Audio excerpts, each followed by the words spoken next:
Welcome to the Land Your Bet Sports Betting Podcast. Josh Lander coming to you as always, looking at a Friday slate of NBA action. Got plenty of games on the slate here after a really small Thursday night with just two games that we were looking at on that NBA Coast to Coast podcast with my homeboy Nate there, co-host for a few years. We are looking really hot right now. Hopefully you're following along on Wednesday night's really big slate where we had a really good night. So we're going to take a look at how we've been doing really quickly. Then we're going to move very much so into what we've got for Friday. We've got a couple early looks in that game for you. A couple lines that still aren't up. Hopefully by the time you are listening or watching to this, they will be ready and available for you. I'll talk about them in terms of how I would play them if they move from what they are at right now, things like that, so that you're not really left hanging high and dry because I've given you stale numbers. So we'll make sure that you are prepared for when you are ready to make your bets on Friday when you are listening to this, and we'll get right into it. So let's kick things off with just how we've done so that you know how awesome that we've been, because we've made some pretty good money over the last couple of days, man. On Wednesday, we went 6-0. We were up 6 units on best bets. We also went 3-0 on player props, up 3.8 units. So we went 9-0 total on Wednesday for 9.9 units. Made some pretty good money myself. I put money on all the bets that Nate made as well. On the season, as if you're watching on YouTube, you can see that record here. It is 58-44 plus 15 units on the year right now between Nate and myself. And I'll be really clear in this video and moving forward about which picks are mine and which picks are Nate's as well. So you can see how we're both doing and choose who you'd like to tail if you'd like to do so. On best bets, we're well over 500, up 10 units, 32-24. And then in player props at 500, but up 5 units, about 4.8 to be specific, because we do like to get a couple of those plus money bets in there. Sometimes we've got those player performance doubles where we take the winner of that game and a certain player to score a certain amount of points, get a certain amount of rebounds, and that juices you up nicely to get us at that plus money with these player props. So like I said, feeling really good. Continue to follow along if you would. You can check out the Coast to Coast podcast on thelines.com's YouTube page. That's who Nate and I are senior NBA contributors for. So we get those up each and every weekday. And I'm also talking about those picks over here. I'm going to be talking about slates early sometimes. When Nate and I can get to slates early, I'm just going to go ahead and give you the picks here as well, and get those out for you really early. I know some of you are only listening on audio, so I want to make sure that you're able to have those on your way to work and things of that nature. For those of you on YouTube, really appreciate it. Go ahead and like and subscribe if you would. Super, super helpful. We're going to be getting some shorts out there with the picks and all that, but let's move right into it, man. Let's look at Friday's best bets and start with that. We've got 4 picks here. Nate has 2, I've got 2, and we really align on these. So I don't really want to make too much of a separation between the two, because like I said, we're conferring with each other, and I know a few other guys as well to get all of the picks that we put together. But like I said, it's just nice to know who you're getting what from, and the information that I'm giving you is going to be information that we both looked up and both gave to each other. So first pick here, Mavs -2. That's Nate's first one, and they're playing the Clips, and I think it's a pretty good spot as well. I got to agree with Nate. Like I said, I agree on all of these, but it's just really time to fade the Clips, man. You just got to roll on with it. Ty Lue, their head coach, said this might take 10 games to figure out, and they're currently on the last of a 4-game road trip that's been pretty unkind to them. The next reason I would give you is the Mavs have just been great overall. They're going to be one of the surprise teams of the year, I think.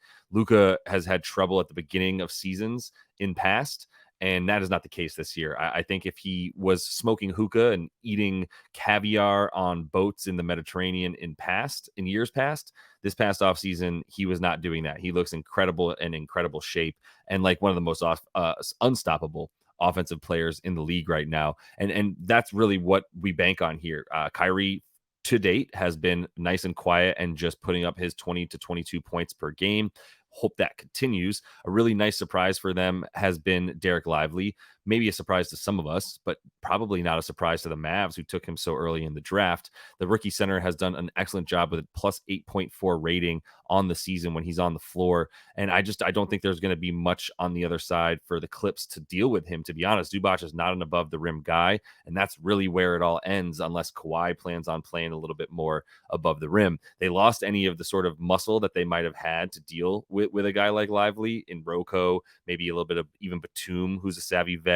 Marcus Morris, none of that there anymore for them. They're going to have a lot of problems on the boards, as they're 27th in rebound percentage are the Clips, and that's not going to be good against a team that in Dallas that has been much better on the boards this season so far. Their offensive rating, we know, for the Mavs is incredible, number one in terms of three-pointers made on the season. They've also done a really good job of forcing turnovers, which is kind of something that I'd be worried about with this awful spacing for the Clippers and the way that certain guys loaf around. We're not going to name names, but certain guys whose names rhymes with Schmames, Schmarden, don't really like to play too much defense and really don't like to get back once there's a turnover of some kind, is liable to throw a lazy pass every now and again. So I just think that there's a lot of turnovers that'll continue to be prone for LAC, who has had 21 assists to 16 turnovers per game in their last three since they started this new experiment, where it's just that's not a good assist to turnover ratio for those of you keeping track at home. The clunkiness of that offense has led to the 103 offensive rating, which is good for second worst in the NBA. So fade the Clips. That continues. The Mavs -2. They're a good bet when they're healthy, and they should be healthy enough in this one.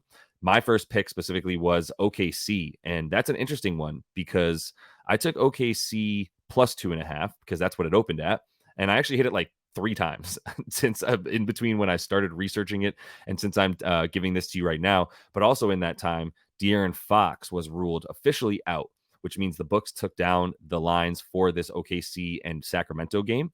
And I'm going to just hit it when it comes back up because I don't think it's going to be much more than like -3 for OKC once this line pops back up without D Fox. I assume rather that the books are not taking into account how bad this Kings team is without De'Aaron Fox. I don't know that they're going to give enough of a reason for me not to take OKC again at -3. I've got it listed here in the video at -2.5. That would be a full 5-point swing from when they took it down at +2.5 OKC to when they would bring it back up at this -2.5 that I could see them doing it at. Could be -3. I would still take that. So like I said at the top, I'm not going to give you a stale number. I don't even have a number to give you right now. But the number that I would put out there that I projected for myself is that this should be like 3.5 in favor of OKC, even though they're on the road against a really good home team normally in the Sacramento Kings. That's just not going to be the case without De'Aaron Fox. I don't care if they're playing this game on freaking Uranus. De'Aaron Fox is not in the game, and that means that this is a much worse, really going from like a top 5 team in the West, potentially. I'm just saying potentially, to easily no better than like 8th to 12th, let's say, without him. They're really bad right now. And that's giving the Rockets their due credit for beating this team as well, the way that they did 2 games in a row in terms of the Kings. You look at what they are like without D Fox specifically, just to throw some numbers in your face. Without De'Aaron Fox, they have scored 106 points in 5 games.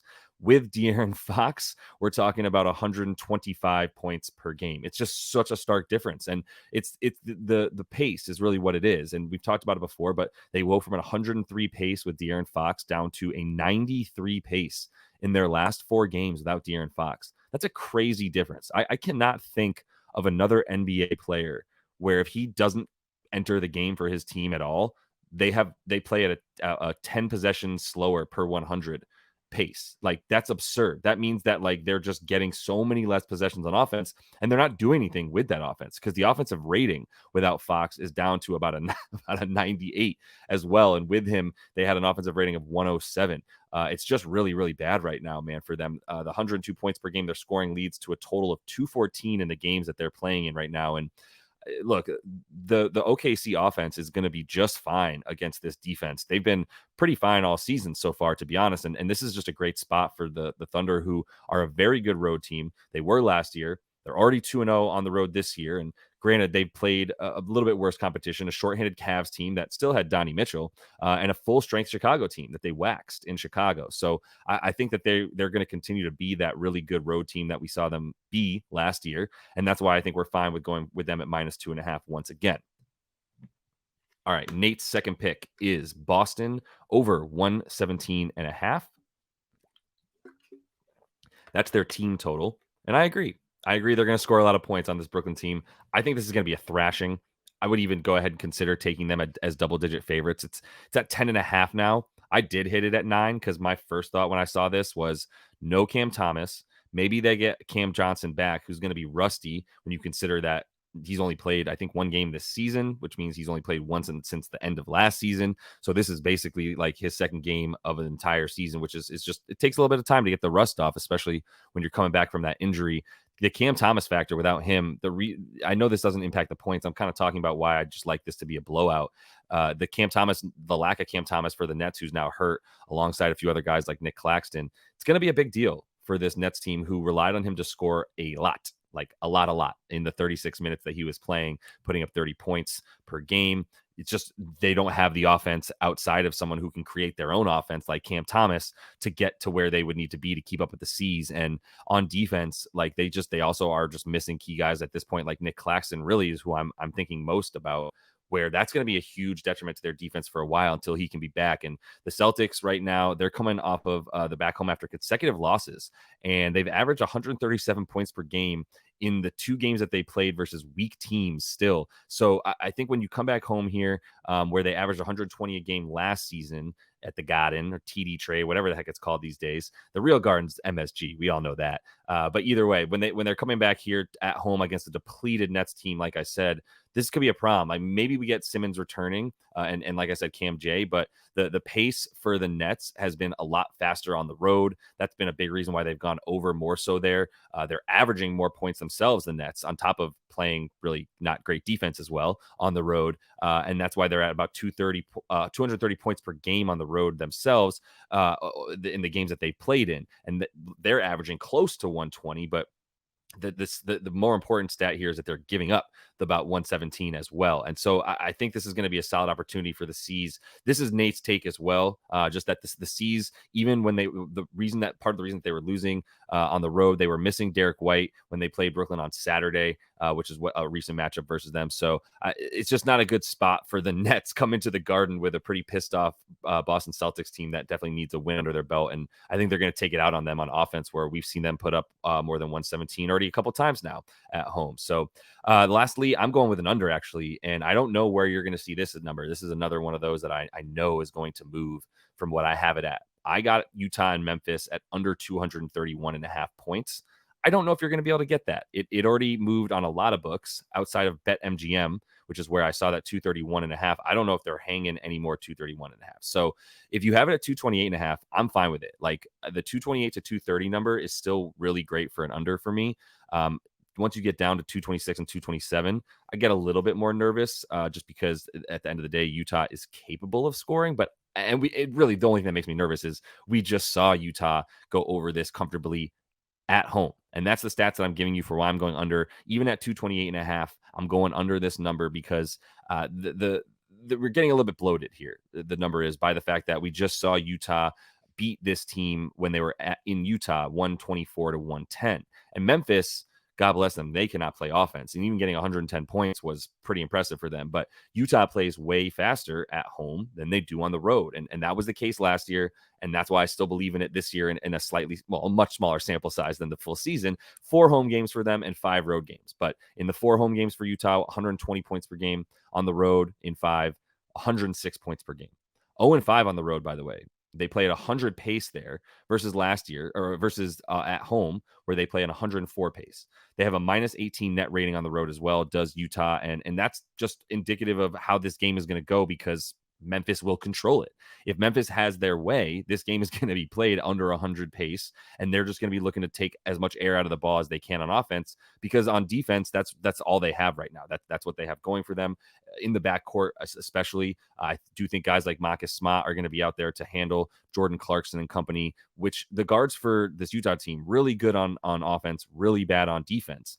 And that's fine, because the Memphis guards are very good on defense and pretty bad on offense. Like, how much do they miss Tyus Jones and DeAnthony Melton right now on this Grizzlies team without Ja in there? Marcus Smart's just not capable of being the focal point of an offense at this point, and probably ever, to be honest. Come after me if you want, C's fans, but Marcus Smart wasn't it as a starting offensive point guard. So I think with the matchup that we have here tonight as well, it's not good for Utah. This is where they really need second chance points. They don't have Walker Kessler in this game. That's also a very important factor to key in here. Walker Kessler is huge for their offensive rebounding, as we know, and those second chance points as a result. So no Walker Kessler. The fact that Memphis is number one in limiting points in the paint, which is something Utah relies super heavily on, this should be a good matchup to take under a 230 total. That's way too high. It opened way too high at 234.5 and got smashed down to 231, 228 in a lot of places. Still take the under 228.5 there. All right, let's close it out here with the player props, and I'll be a little bit faster with those, but I think there's some interesting storylines in these games that Nate and I have a lot of picks. I've got 4 listed for you here. I'm also going to throw 2 quote unquote bonus picks at you because Nate has a couple extras that he likes that I actually would ride with him on that I'll mention to you guys. The first one here is Kelly Oubre of the Philly 76ers over 13.5 points. Totally agree with Nate on this one. It's also why I kind of like to fade Joel Embiid, maybe a little under for Joel Embiid, maybe a little one, because this is a bad matchup for look, nothing's a bad matchup for Joel Embiid. Let me be careful with my words here. What I'm trying to say is Detroit's really, really good down low. They're not good on the perimeter. They're going to collapse their defense down low, as we've seen Monty Williams do with that squad. And that's going to leave Kelly Oubre, Poppy Tsunami, open. Tsunami Poppy. I said that backwards. Tsunami Poppy should be open a good deal at this point. He's averaging 17.5 in 29 minutes and 21% usage. And that continues to grow. He continues to grow his role in this offense and get more time to eat, essentially, as we see that usage rate continue to go up for him. He's hit 14 plus points in 6 of 8 games this season. Love that number. And really, the only times he didn't was against the worst teams where there was a bit more of a blowout going on against Washington and Portland for this Philly 76ers team. So Detroit allowing the 6th most points per game to small forwards. That's a really good number. I'm going to talk about that in sort of the inverse here as well with Oscar Thompson as a pick that I'm making. But anyway, to finish the point with Kelly Oubre, that was Nate's first pick, and I fully agree with it. So I'm going to ride with him on that. I'm giving you a number here that doesn't exist yet. It's for my first player prop. It's Keegan Murray at 14.5 points. And I think it might be 13.5. And I'm taking an under. So I think it might be 13.5, but if you see it at 14.5, take it. Hell, it could be 15.5 because that's what it has been for the last 5 games. It's opened at 15.5 for Keegan Murray. One of those 5 games was with our boy De'Aaron Fox, and the last 4 were without him. And without De'Aaron Fox, Keegan Murray is not the same dude. Without him, he shoots 30% from 3, and he shoots 37% from the field. With De'Aaron Fox, we're talking 42% from 3 for Keegan Murray, and that's in 74 games. In the 13 games that he's played in his career without D-Fox, you know what I just said about all those numbers. That's why he averages about 2 more points per game when De'Aaron Fox is in there.